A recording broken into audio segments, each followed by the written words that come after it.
अस्सलाम वालेकुम दोस्तों, अमेरिका से जावेद राठौर हाज़िर हूँ। दोस्तों, इस वक्त हर एक शख्स के जहन में और ज़बान पर एक ही सवाल है, और ये सवाल है कि हुकूमत किसकी बनेगी, कैसी बनेगी, और क्या वो मुल्क को बहरानों से निजात दिला पाएगी, और इस हुकूमत का रहबर कौन होगा, वज़ीर आज़म कौन होगा।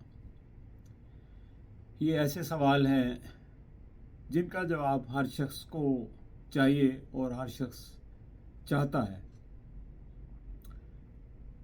दोस्तों, मेरे ख्याल में, मेरी सोच के मुताबिक, मेरे तज्ज़िये के मुताबिक जो हुकूमत अभी बनने जा रही है, बिलाशुबा ये हुकूमत PDM 2 ही होगी।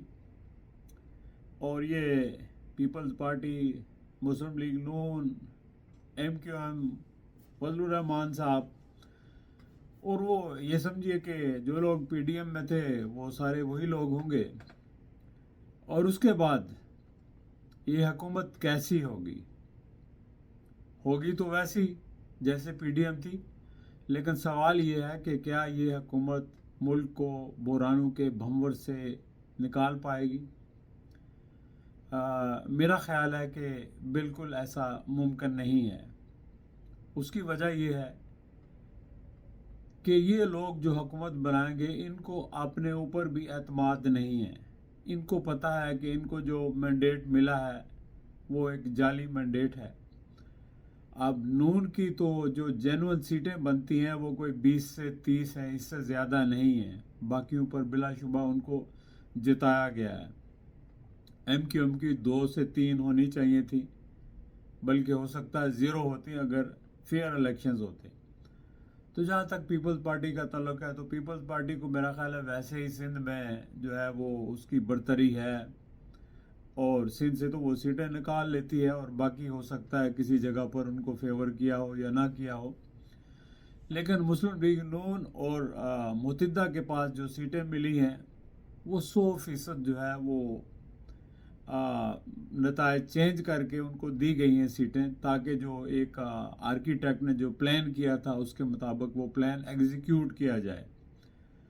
क्योंकि जिस तरह लोगों ने वोट डाले, और वो देखकर तो सारा सिस्टम जो है, सारे जो मुक्तदर हलके हैं जिनका प्लान था वो सारे परेशान हो गए कि इतने लोगों ने वोट डाल दिए हैं, अब क्या होगा। तो वो ज़ाहिर है फिर खुल के आ गए और उन्होंने रिज़ल्ट रोक लिए, और फिर बाद में चेंज करके रिज़ल्ट जो है वो अनाउंस कर दिए। तो जो फॉर्म 47 और 45 उनके दरमियान आपने देखा कि कितना तजाद है मुख्तलिफ जगहों पे। तो अब ज़ाहिर है कि जो भी हुकूमत ऐसी सूरत हाल में बनेगी, ऐसे कंट्रोवर्शियल इंतखाबात के नतीजे में बनेगी जहाँ बड़े पैमाने पर धांधली हुई हो, ऑर्गेनाइज तरीके से रिज़ल्ट चेंज किए हों, तो वो लोग कभी भी डिलीवर नहीं कर सकते। ना उनको अपने ऊपर एतमाद होगा, और ना उनके ऊपर अवाम का एतमाद होगा, और वो कंट्रोल में होंगे उन हलकों के जो उनको लेकर आए हैं। और जाहिर है कि इंटरनेशनल कम्युनिटी भी इनके ऊपर एतमाद नहीं करेगी, इनके ऊपर ट्रस्ट नहीं करेगी, तो इनकी कोई क्रेडिबिलिटी नहीं होगी।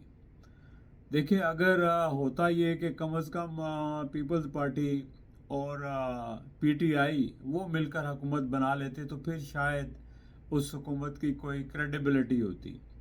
मेरा ये ख्याल था कि PTI अगर पीपल्स पार्टी को सपोर्ट करती और हुकूमत पीपल्स पार्टी बना लेती, और PTI बेशक हुकूमत में ना बैठती, हुकूमत से अलग बैठ जाती, साथ हुकूमत ना करती, लेकिन नून का रास्ता रोक लेती, तो मेरा ख्याल है वो PTI के लिए भी अच्छा था, पीपल्स पार्टी के लिए भी अच्छा था, और मुल्क के लिए भी अच्छा था।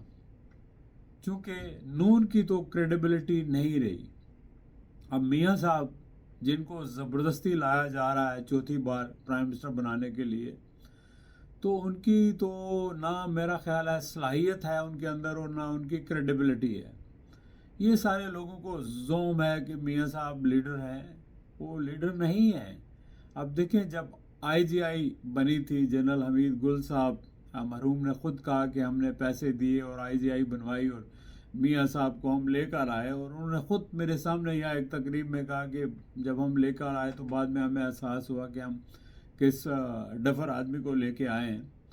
تو اگرچہ میں ان کے ان الفاظ سے اتفاق نہیں کرتا، لیکن چونکہ میاں صاحب نے بھی اس وقت ان کی باتیں نہیں سنی، اختلاف کیا اور ان کو جانا پڑا، اور اس وقت میاں صاحب نے جو سٹینڈ لیا تھا، اور اسی سٹینڈ کی وجہ سے ان کو پولیٹیکل ارینا میں ایک سپیس مل گئی، اور ان کی جماعت کی بھی مقبولیت ہو گئی کہ انہوں نے اسٹیبلشمنٹ کے ساتھ سٹینڈ لیا تھا۔ لیکن اس کے بعد انہوں نے کبھی بھی سٹینڈ نہیں لیا، ہمیشہ انہوں نے کمپرومائز کیا۔ ہاں، سٹینڈ انہوں نے اسی وقت لیا کہ جب ان کے پاس اختیار ہیں تو انہوں نے اپنی بات کرنے کی کوشش کی، اپنی چلانے کی کوشش کی، تو وہ نہیں چلی۔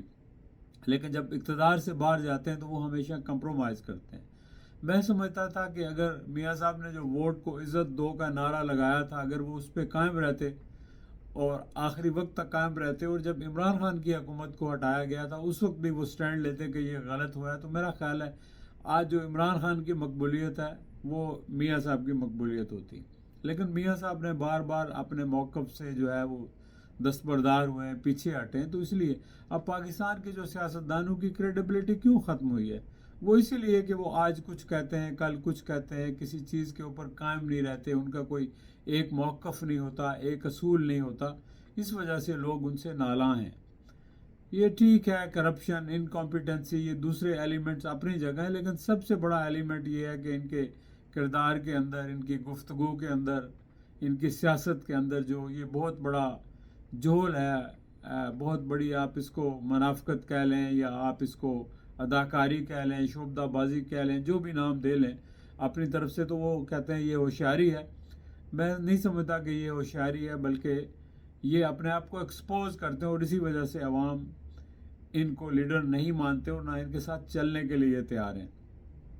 تو میں سمجھتا ہوں کہ ایسے حالات میں اگر حکومت جو بھی بنے گی، اس حکومت کی کوئی کریڈیبلٹی نہیں ہوگی، کوئی اس کو تسلیم نہیں کرے گا۔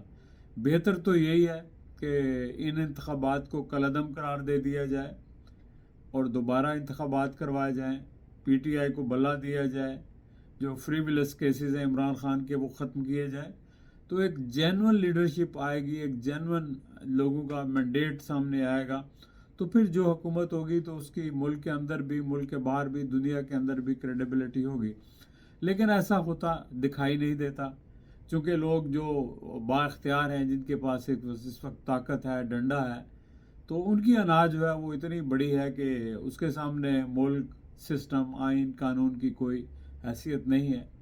تو یہ پاکستان کے لوگوں نے خود فیصلہ کرنا ہے کہ اگر انہوں نے ایسے ہی اس ملک کو چلانا ہے اور ایسے ہی چلتے رہنا ہے تو ٹھیک ہے، وہ سوئے رہیں، تو بس حالات کی ستم ظریفی پہ نو کنا کرتے ہیں، لیکن عملاً کوئی تبدیلی نہیں ہوگی جب تک لوگ خود نہیں اٹھیں گے اور اپنے حالات کو نہیں بدلیں گے۔ تو اللہ تعالیٰ بھی قرآن میں کہتے ہیں لیس الانسان الا ما سعی، انسان کو وہی ملتا ہے جس کی انسان صحیح کرے، پوری کوشش کرے۔ اور علامہ اقبال نے بھی یہی کہا تھا کہ اگر اپنے آپ کو نہیں بدل سکتے آپ، تو کوئی اور آپ کو آ کے نہیں بدلے گا، یہ تبدیلی آپ نے اپنے اندر سے لانا ہوگی۔ چلیں دوستو، اپنا خیال رکھیے گا، پھر انشاءاللہ آپ سے ملاقات ہوگی۔ خدا حافظ۔